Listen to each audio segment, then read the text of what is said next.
అందరికీ నమస్కారం అండి. ఇక ప్రభుత్వ ఉద్యోగులకు పెన్షనర్లకు ఒక హెచ్చరిక రావడం జరిగిందనమాట. ఇక దీనికి సంబంధించినటువంటి పూర్తి ఇన్ఫర్మేషన్ అనేది ఈ వీడియోలో వెళ్ళి పూర్తిగా తెలుసుకుందామండి. వీడియో చూస్తున్న ప్రతి ఒక్కరు కూడా వీడియోని లైక్ చేయండి. చాలామంది అయితే వీడియో చూస్తున్నారు కానీ సబ్స్క్రైబ్ అయితే చేసుకోవడం లేదండి. దయచేసి సబ్స్క్రైబ్ చేసుకొని సపోర్ట్ చేయండి. తోటి మిత్రులందరూ కూడా వీడియోని షేర్ చేయండి.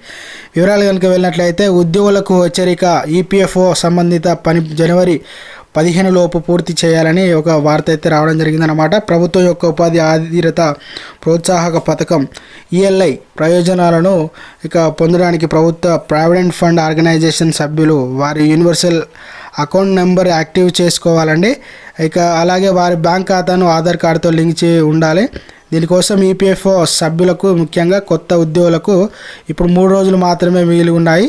మీరు ఇటీవల ఏదైనా కంపెనీలో పనిచేయడం ప్రారంభించినట్లయితే జనవరి 15 నాటికి, అంటే ఈ రోజు నాటికి యూఎన్ నెంబర్ను యాక్టివ్ చేసుకోండి అని వార్త రావడం జరిగింది. దీంతోపాటు ఆధార్ను బ్యాంక్ ఖాతాల్లో లింక్ చేసుకోండి.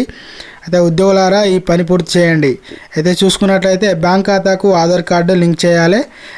ఈపీఎఫ్ఓ గడువును జనవరి 15, అంటే ఈరోజు లేదా రేపు 2025 వరకు పొడిగించిందనమాట. గతంలో యూఎన్ నెంబర్ని యాక్టివ్ చేయడానికి చివరి తేదీ 30/2024.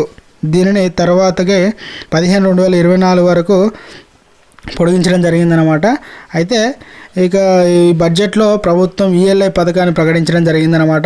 అయితే ఏటీఎం ఉపసంహరణ పరిమితులు కూడా నిర్ణయించబడుతున్నాయి. కాబట్టి ఆర్థిక భద్రత, పదవి విరమణ మరియు అత్యవసర పరిస్థితుల్లో లిక్విడిటీలో ఉంటుంది. ఈ చొరవ ప్రభుత్వం ప్రతిష్టాత్మకంగా ఈపీఎఫ్ఓ 3.0 ప్రణాళికలో ఒక భాగం. సేవలు ఆధునీకరించి దీనిని లక్ష్యం కస్టమర్లకు వారికి పొదుపును మరింత నిర్ణయించే ఇస్తుందన్నమాట. అధికారికంగా సహకారం కూడా చర్చలో ఉంది. ఏటీఎంలను ఉపసంహరించుకోవడంతో పాటు ఉద్యోగి